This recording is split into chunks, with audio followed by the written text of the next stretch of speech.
So sometimes Bill feels like he's being treated as an invalid.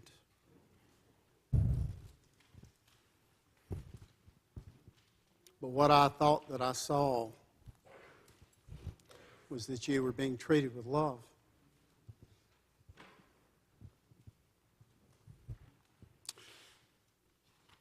God still causes the lame to walk. Bill's going to have surgery tomorrow. The family's going to wake him up, about 3 o'clock? Get him in the car at 4. Got to be at Holston Valley by 5:05. No matter what you may hear about the people of the church people suffer just like all other people. We have problems like all other people. We have questions like all other people. Did you catch the question that Paul was trying to answer? This whole thing about resurrection seems to be still today sorely misunderstood. Paul said, well, see, if you have hope for this life only. Wait a minute. He's looking at things different than we did. Paul said to his church at that time, if the only hope you have is for this life, well, you're the very people that are the most to be pitied. Now, that tells me that something had drastically changed. It tells me that the people of Paul's time found hope living in the brokenness of this world. It tells me that the people had found hope for today in the midst of the trials. Is there anybody in here this morning that's not facing some kind of a trial? Is there a family of this church, of this community, that is not asking, what in the world is going on? And how are we to make it in this life? You see, we're asking different questions today. I hear church people all the time making statements like, well, I just can't wait for the second coming. I can't wait for Jesus to return. Now, that's a good thing.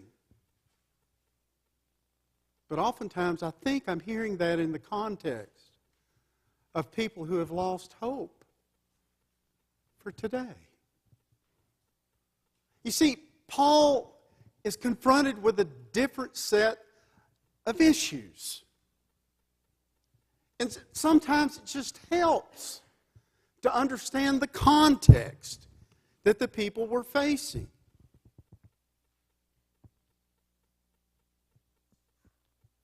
Religion.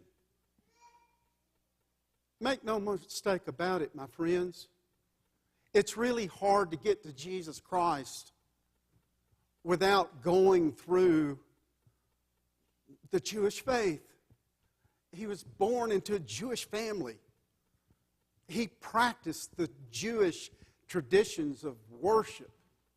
He followed that way of the law and of the prophets and of the wisdom writers. And yes, he emerged at the age of 30 years old to be not just any rabbi, but a rabbi who taught in a way that had never been taught before. So let me ask you, do you find life to be difficult? Do you find it to be filled full of sacrifice? Do you find that on a daily basis there's somebody in your face, somebody telling you that you need to conform, that you need to change, that you need to measure up? See, these are all of these words that I'm using in some way illustrate what it means to sacrifice.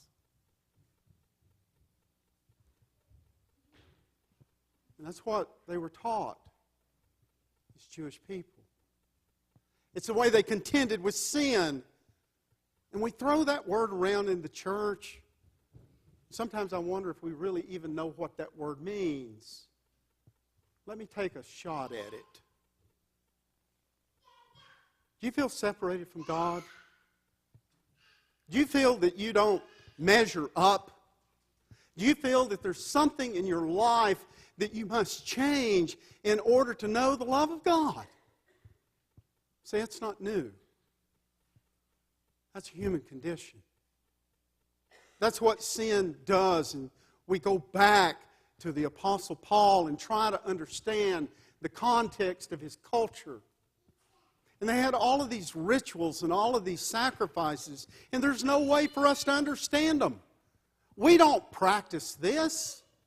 We don't take our best goats or sheep or doves, or we don't take the first fruit of our labor. We don't bring our green beans. Katie, I did not see you. Where is the pop-up bakery stuff this morning?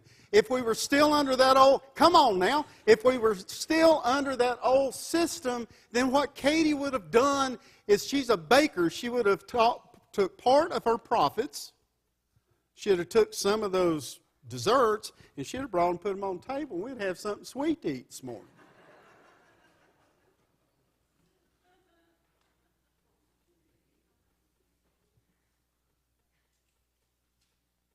They gave beans and taters.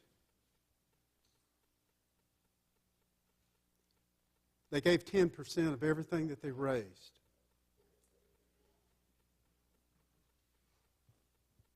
But that really wasn't the sacrifice, guys.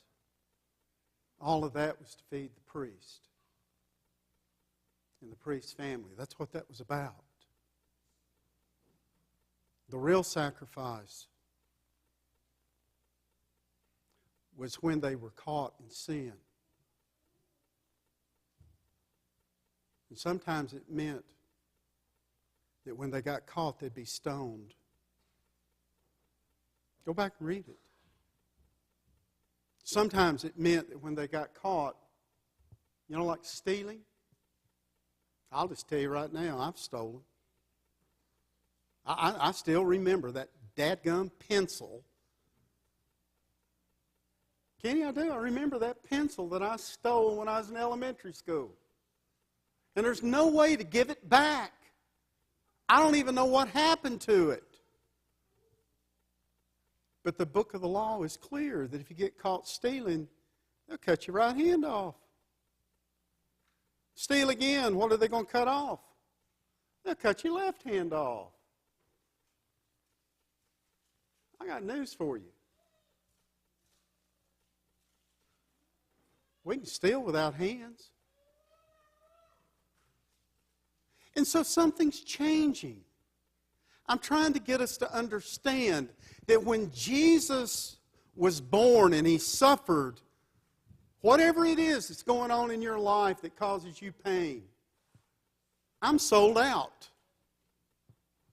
I'm sold out.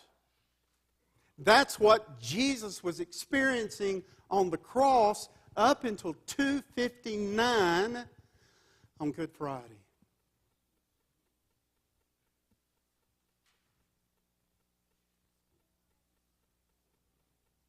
So what's changed? On resurrection morning, everything changed.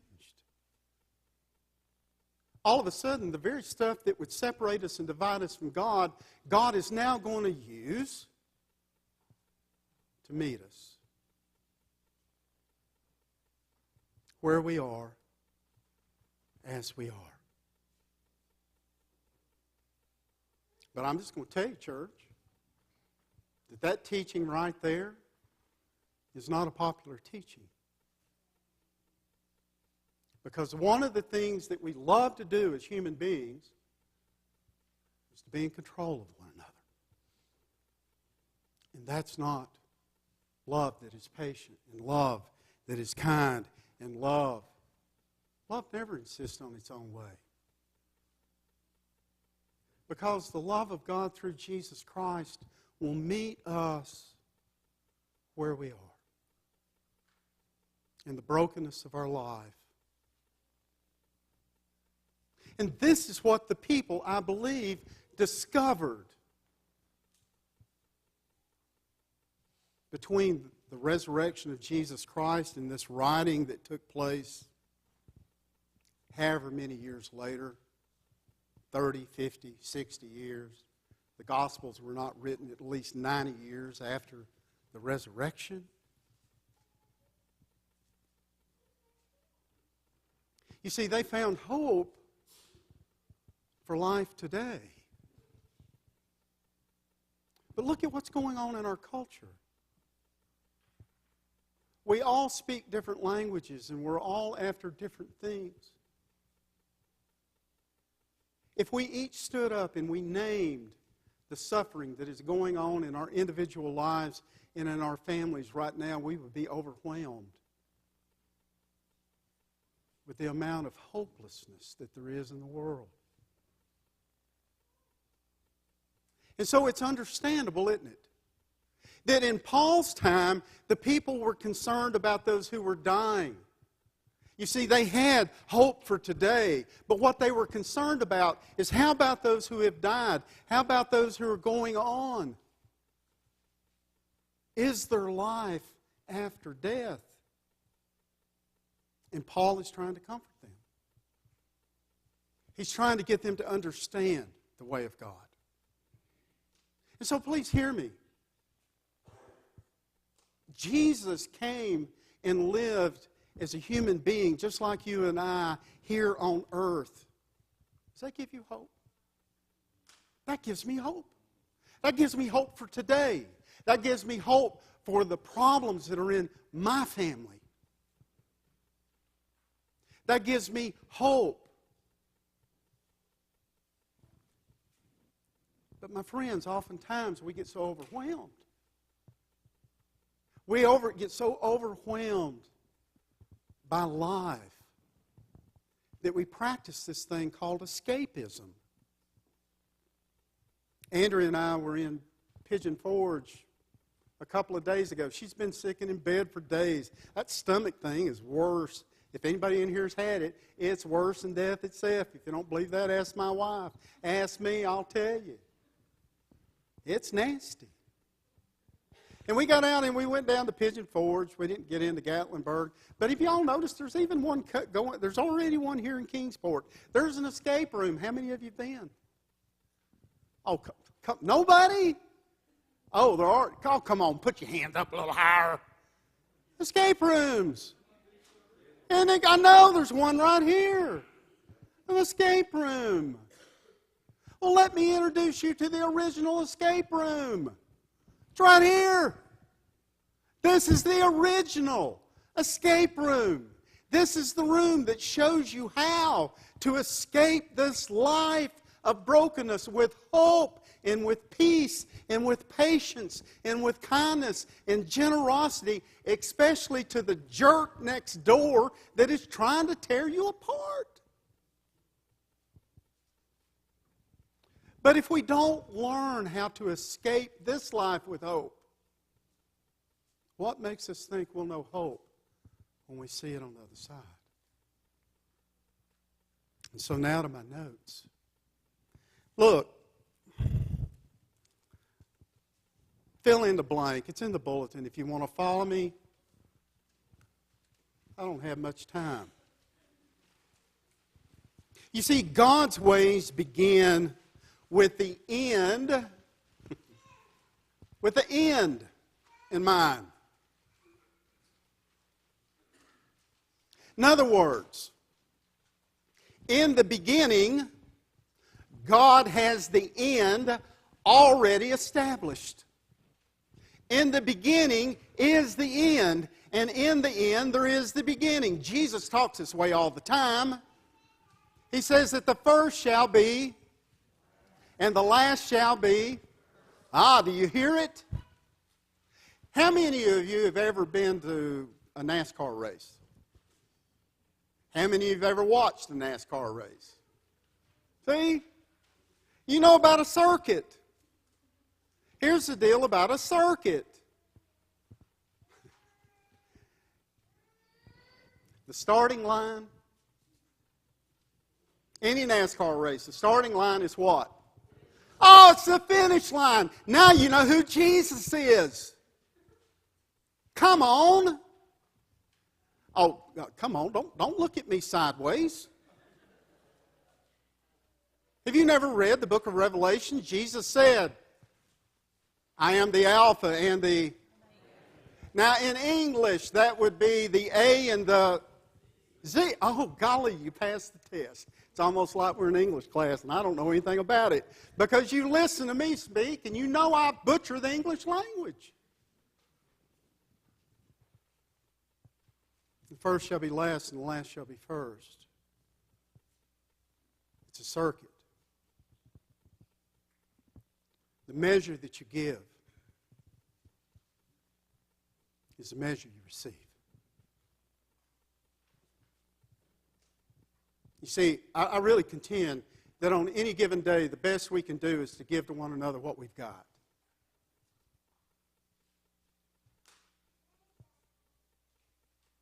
The trick is to be thankful for one another's junk. Do you hear me?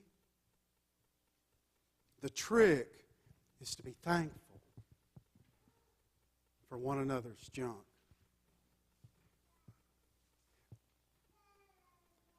We know the way, don't we? I've talked about this. I've been here not even a year yet, and it's like I'm a broken record. Bill Robbins, you know that a coach only knows what a coach knows, so he just keeps teaching the same basics, right? Yeah, pretty much. Occasionally I might come out with something new, but it's only going to be after y'all get the initial plays down that I'm going to move on, or I get moved on. That's always an option. The measure you give is the measure you receive. You do understand that shame, guilt, and blame, each three of those. Shame, guilt is a measure. And blame, boy, we love that game, don't we? Not my fault. It's my wife's fault. We blame each other. In the measure that we give, whether it's shame or guilt or blame, that's what we're going to live with. Here's another circuit. With the judgment that you judge, you shall be. See, the way we judge our neighbors, the way we're going to judge ourselves. I'm just trying to convince you to be like me, Rick. Rick's smart enough not to follow that. Most of y'all are smart enough not to follow that. God's ways begins with the end in mind. The Father designed creation to be a circuit, just like NASCAR.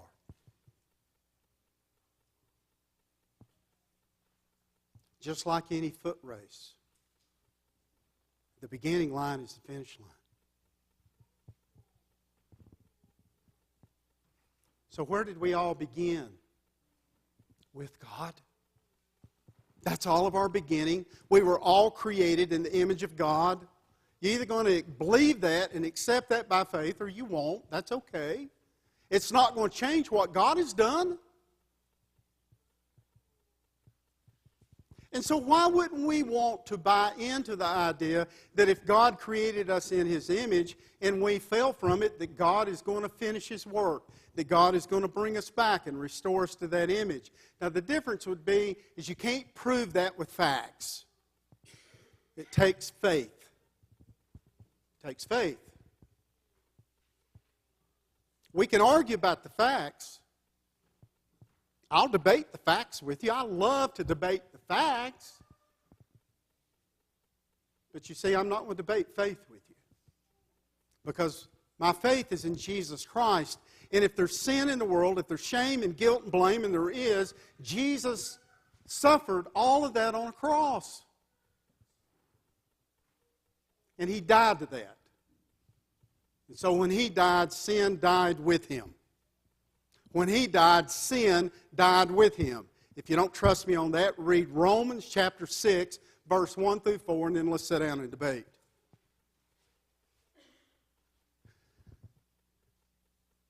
But church, He suffered and He died and He rose again. Don't you hear the circuit? And the first shall be last, and the last shall be first. And He looked at the thief on the cross, the one who believed, and said, when did He say he would be with Jesus in paradise? When? Today. If you feel like a thief, today's the day. If you're loaded with guilt and shame and blame, today's the day. Today's the day. Let's look just a little further. You see, Paul's trying to get the people to understand they have hope for today. And if they have hope for today, if their hope is in Jesus Christ, it's that same, put that same hope on the other side of the equation. It's basic algebra. Salvation is basic algebra. What you do to one side of the equation, you do to the... It's basic algebra. Why, it's almost as if God created math. It was only by the grace of God that I passed calculus. And don't ask me to solve a quadratic equation. It's been too long.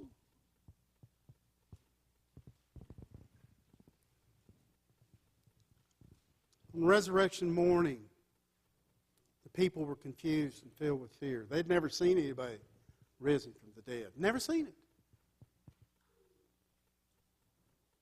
He told them not to be afraid. Most of us macho guys say we're not afraid of anything. But I got news for you. There's not a man in this room that does not tremble when they feel shame or guilt or blame, especially blame, because, guys, we're supposed to measure up. What? We're supposed to measure up. It's a circuit. Look at this. Jesus told the women, they were the first witnesses. Ladies, we all know that. We know that if it wasn't for you, us guys would be in a terrible mess. He told the women to go tell the disciples, the men, that He'd meet them in Galilee. You have an insert. I've tried to help with this. I've tried to help interpret the language. The word Galilee means circuit, like a NASCAR track. You go back and you read the Gospels and see what Jesus is doing in Galilee. That's the hub of His ministry. He's always on the streets. He's always meeting people where they are. He's healing the sick. He's giving sight to the blind, and most of us are so blind we don't see the hope in the world. We're blinded by the suffering and the guilt and shame. And many of us, some of us choose alcohol. Some of us choose food.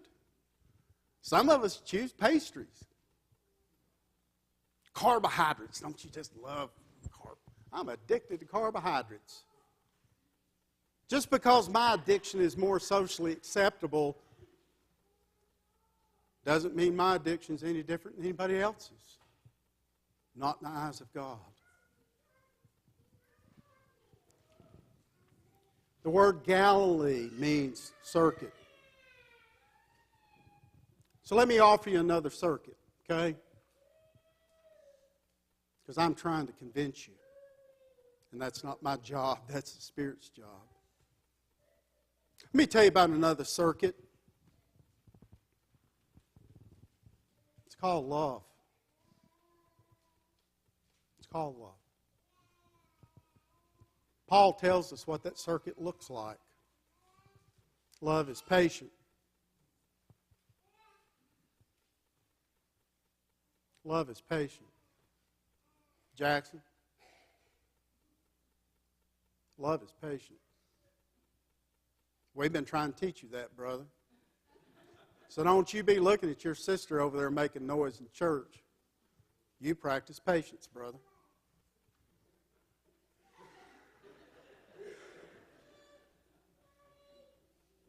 Church, you've been begging for children. Love is patient. Love doesn't insist on its own way, but I'll tell you what love will do. It'll teach God's way. Love will teach God's way. So wherever we see sin, let's believe that is sin.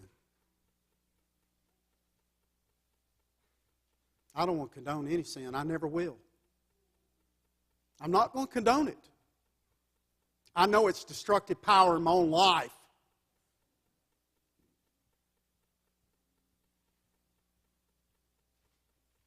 I know about adultery. I'm divorced. Am I proud of it? No, but I am proud of Jesus Christ. There's a lot of denominations, Nancy, that would not accept me. There's always somebody out there that doesn't want to accept us. Isn't that right? I was so humbled yesterday. Nancy's one of the best floral arrangers I've ever met in my life.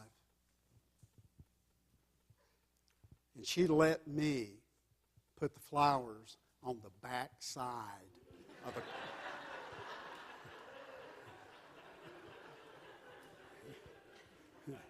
Let me finish my statement. Or I'll get in trouble with the bishop. Nancy let me put the flowers on the back side of the cross of Calvary.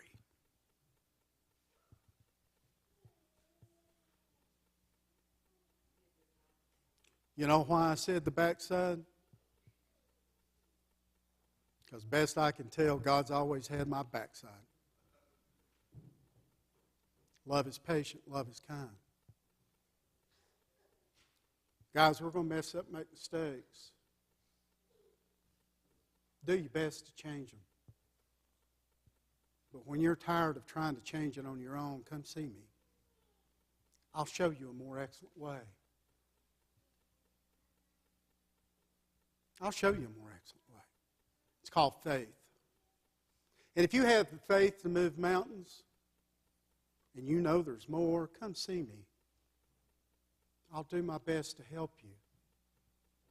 Because you see, hope is a more excellent way.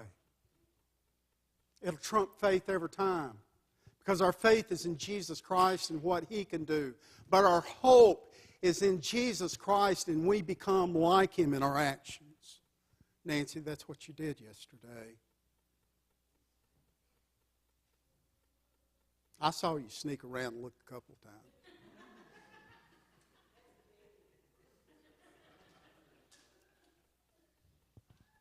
Jackson, when we correct you, it's because we love you. Jackson, when we correct you, it's because we love you and we know that you want more out of life.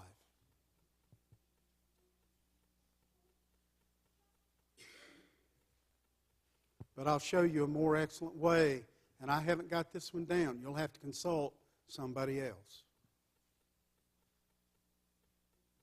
You see, there's belief, and it's a wonderful thing. And there's faith, and it's in Jesus Christ, the one who suffered, and one who died, and one who rose again. That's a new circuit to run. So there's belief, and there's faith. There's hope, and there's love. And the Apostle Paul says that the greatest of these is what, church?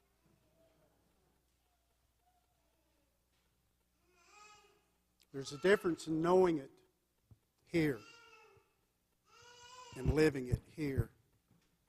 There's a difference in knowing it here and living it here. And being able to abide.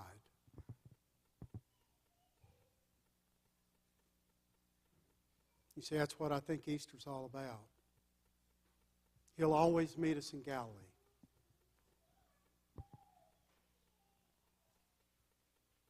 He is the beginning, and He is the end. We started, friends. This is how we started. We were created in the image of God. You want to guess how it's going to end? Being restored to the image of God.